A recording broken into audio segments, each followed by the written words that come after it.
నగరంలో ఎటు చూస్తే అటు అల్లుకుపోయిన కేబుల్ వైర్లు హడలెత్తిస్తున్నాయి. కరెంటు వైర్లతో కలిసిపోయిన కేబుల్ లైన్లు యమపాశాలుగా తయారయ్యాయి. కేబుల్ వైర్ల కాటుకి సామాన్యుల ప్రాణాలు గాల్లో కలిసిపోతున్నాయి. ఓవైపు రోడ్డు ప్రమాదాలకు సైతం ఈ కేబుల్స్ కారణమవుతుంటే, మరోవైపు విద్యుత్ వైర్లతో కలిసిన కేబుల్ వైర్ల కారణంగా నిట్ట నిలువున ప్రజలు ప్రాణాలు కోల్పోతున్న తీరు ప్రజల వెన్నులో వణుకు పుట్టిస్తోంది. ఇటీవల హైదరాబాద్ నగరాన్ని వరుస విద్యుత్ ప్రమాదాలు హడలెత్తించాయి. రామాంతపూర్, బండ్లగూడ, ఆ తర్వాత అంబర్పేట్, ఇలా ఒకటి తర్వాత మరొకటి కేబుల్ వైర్లు, విద్యుత్ హైటెన్షన్ వైర్ల ప్రమాదంతో నగరంలో హైటెన్షన్ క్రియేట్ అయింది. 1, 2 కాదు, 3 రోజుల్లో 9 నిండు ప్రాణాలు గాల్లో కలిసిపోయాయి. రామాంతపూర్ శోభాయాత్రలో విద్యుత్ ప్రమాదంతో 5గురు అక్కడికక్కడే మృత్యువాత పడ్డారు. బండ్లగూడలో దేవుడి ప్రతిమను తరలిస్తుండగా వైర్లు తగిలి మరో 2 మరణించారు. అంబర్పేటలో సైతం ఇలాంటి ప్రమాదమే మరో యువకుడి ప్రాణం తీసింది. ఈ ప్రమాదాలన్నింటికీ ఒక్కటే కారణం, విద్యుత్ షాక్. ఇక రామాంతపూర్ శోభాయాత్రలో ప్రమాదానికి కారణం కేబుల్ వైర్లు. శోభాయాత్రలో దేవుడి విగ్రహం ఊరేగింపు చేస్తున్న వాహనాన్ని పైనుంచి వేలాడుతున్న కేబుల్ వైర్లు తాకడంతో ఈ ప్రమాదం జరిగింది. ఈ 3 విద్యుత్ ప్రమాదాల్లో 9 మంది ప్రాణాలు కోల్పోయారు. కళ్ల ముందే తమ వారు ప్రాణాలు కోల్పోతుంటే ఏమీ చేయలేని నిస్సహాయ స్థితిలో జనం లబోదిబోమన్నారు. ఇంతకీ ఈ ప్రమాదాలకి కారణమేంటి? ఇంతమంది చావుకి బాధ్యత వహించాల్సిందెవరు? అదే ఇప్పుడు సమాధానం వెతకాల్సిన ప్రశ్న. ఇంతటి దారుణ ప్రమాదాలకు కారణం విద్యుత్ స్తంభాలపైన ఎటు చూస్తే అటు విచ్చలవిడిగా వేళ్లాడదీసిన కేబుల్ వైర్లు. ఒక పద్ధతి పాడు ఉండదు. ఎక్కడ పడితే అక్కడ, ఏ సందులో గుండా వీలైతే ఆ సందులో ఇష్టారాజ్యంగా యమపాశాల్లా అల్లుకుపోతున్న కేబుల్ కనెక్షన్ల మాయాజాలం మతిపోగొడుతుంది. అసలు ఏ వైరు ఎక్కడికి వెళ్తుందో, ఏ కనెక్షన్ ఎందులో ఉందో ఆ కేబుల్ వేసే వాళ్లకే ఎరుక. సామాన్యులకు మాత్రం ఆ కేబుల్స్ యమపాశాలుగా మారుతున్నాయి. హైదరాబాద్లోని ఏ వీధి చూసినా ఈ పరిస్థితికి అద్దం పడుతుంది.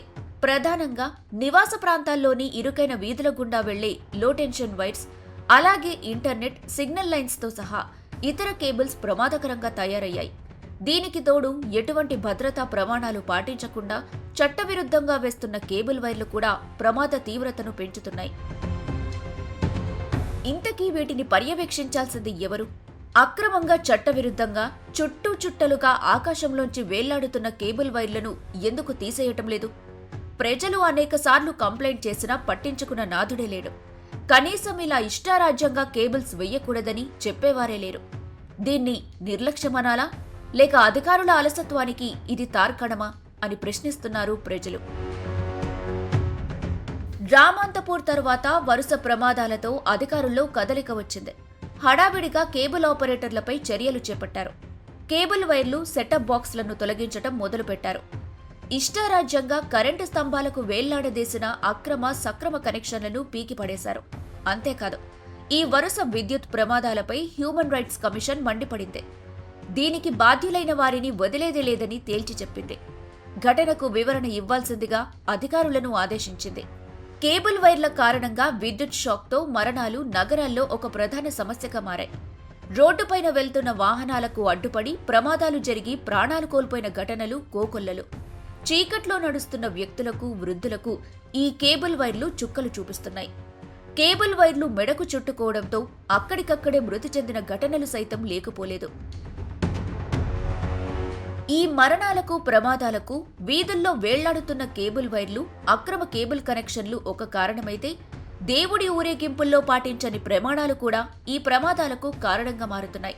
విద్యుత్ సంస్థకి ఎన్నిసార్లు ఫిర్యాదు చేసినా పట్టించుకోకపోవడం కూడా ఈ ప్రమాదాలకు కారణంగా మారుతోందంటున్నారు ప్రజలు. సరైన కేబుల్ నిర్వహణ లేకపోవడంతో సాధారణ ప్రజలు సమస్యలను ఎదుర్కొంటున్నారు. విద్యుత్ షార్ట్ సర్క్యూట్లు సంభవిస్తున్నాయి. దీనివల్ల విద్యుత్కి అంతరాయం కూడా ఏర్పడుతుంది. మరోవైపు విద్యుత్ స్తంభాలపై అదనపు భారం వల్ల అవి వంగిపోతున్నాయి. అంతేకాకుండా కేబుల్స్ కారణంగా స్తంభాలపై నిర్వహణ పనులు చేయడంలో విద్యుత్ సిబ్బంది అనేక అవస్థలు పడుతున్నారని టీజీఎస్పీడీసీఎల్ పేర్కొంది. సర్వీస్ ప్రొవైడర్లను తక్షణమే స్పందించాల్సిందిగా కోరింది. ఇదిలా ఉంటే గణపతి నిమజ్జన ఉత్సవాల హడావిడి జరుగుతుంది. వీధుల్లో భారీ విగ్రహాలు కొలువుదీరాయి. కోకొల్లలుగా గణపతి విగ్రహాల ఊరేగింపులు, నిమజ్జనాలు జరుగుతున్నాయి. ఇలాంటి స్థితిలో మరో ప్రమాదం జరగకుండా వేళ్లాడుతున్న కేబుల్స్ కి సంబంధించిన ఆపరేటర్లపై చర్యలు తీసుకోవాలని కోరుతున్నారు జనం. అయితే అన్ని తప్పులకు ఒక్క విద్యుత్ శాఖదే బాధ్యత అంటే ఖచ్చితంగా ఇది ఉమ్మడి బాధ్యత. అన్ని ప్రభుత్వ విభాగాలు కలిసికట్టుగా పనిచేస్తేనే ఈ ప్రమాదాల నివారణ సాధ్యమవుతుంది. లేదంటే కళ్ల ముందే కనబడుతున్న ఈ ప్రాణాపాయ పరిస్థితి మరింత భయానకంగా మారటం ఖాయం.